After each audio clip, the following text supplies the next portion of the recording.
Hello everybody, Funny Person 251 here. Today we're going to take a first look at Run-8. It's one of the newer train simulators out on the market, released in fall of 2012. Some of the key features of Run-8 is that it has engine failures, turbos can blow, and you can have dragging equipment from defect detectors. If you're not comfortable with the full-blown locomotive feel, they do have two difficulties. They have Piglet, which is for newer beginners coming into trains and running them, and then you have Hogger, which is the full physics of a locomotive. Today we are going to run a train from Barstow Yard to Bakersfield. We have a loaded grain train, and today our engine is a GEVO, and our load number is BNSF 7745. So before we get off or start our journey, we need to turn around and start our engine and just go through some of the aspects and some of the features of this locomotive. It's really simple to start up your engine, or this GEVO in this case. All you do is set the engine to start and you press the start button and listen to the GEVO come to life.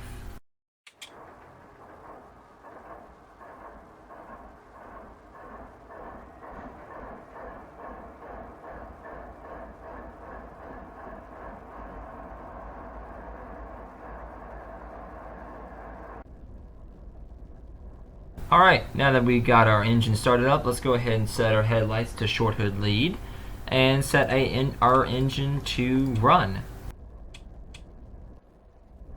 Now let's go some of the key features of this train has. I bet you've never seen this before in Rail Simulator, or Rail Works, excuse me, and trains. You can actually tone the dispatcher. It should work. Let's see if we can tone them now.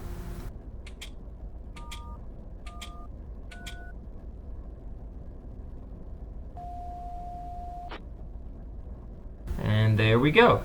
We got the Barstow Tower acknowledge us that we toned them at Barstow Tower. Since there's no dispatcher in this case, because we're doing single player, there is no one to talk to. However, if there was on board somebody with the dispatcher board, he will see it light up. This is Barstow Tower is flashing. It'll tell him.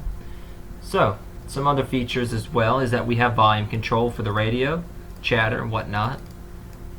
We also have, you actually have to use a loader. Sometimes your loader will come on if you had your train sitting in a notch for a long period of time, or you haven't moved your controls. You also have the auto brake here, the independent brake as well, and got your sand, your bell. And then also you have to turn on all your switches over here, which I believe this says engine run, generator shield, I believe, control, dynamic brakes. This is your step lights. This is your cabin lights.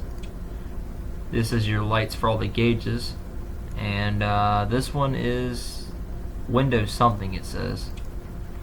Also, if you notice here that all the monitors all fully function completely. I'll take you through each one as I explain them. This is the main page, which basically shows just your basic stats, miles per hour, your reverser, amps, throttle, all that. Then you got your train stats, which tell you all about your train length, your HP per ton, total tonnage, total units, total DP per axles, train mile per hour limit, axles, your loads, your symbol, and your TOB. Then you have your locomotive monitor, which also is live feed. So everything that happens occurs right within the engine as you're moving. So let's say if I turn up the notch up to 1, keep it in neutral here so we don't take off, you notice that engine RPM goes straight up. You can see it right on the monitor. And as you crank up more a notch up higher, you will notice that if you watch closely to your traction motor's temperature, it will go up. I've seen it up to almost 500, which you'll overheat. Then you have your engine temperature, which you got to keep a watch on that because it can fail. And also we have a DPU screen. Shows all our distributed power. Right now we don't have any distributed. It just shows our lead unit with everything on it, your brake pressure and the load of amps on it. So let's go ahead and go to the rear of the train and set up our EOT, and then we're going to get on a journey. Before we get on a journey, we also got to set the switches, but once we set all that, we will take you for a ride, and I hope you sit back and enjoy it. In this case, since we have two DPUs in the rear, all we do in this case is we set the rear trailing unit to dim, so people can see our train and acknowledge it at night and able to see us. Now that we got this all set up under control, let's go back to the front of the train and the switches are all aligned and begin our travel from Barstow Yard to Bakersfield. Alright, so we're in the back in the locomotive, so let's go ahead and start our train. Run from Barstow Yard to Bakersfield.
Alright guys, thank you for taking a first look at Run-8 with me. I'm going to post in the description box below where you can buy this game at. If you guys would like me to make more videos on Run-8 and maybe the multiplayer aspect as well, please go ahead and comment and tell me what you guys think. I'm going to go ahead and post the damn server down here, which is 24/7 server. They run prototypical runs on Run-8. They're great people, very nice people. I think you guys would like it if you really want to play online. Alright, well, I'll see you guys later. Bunny President 251 out. Have a great day.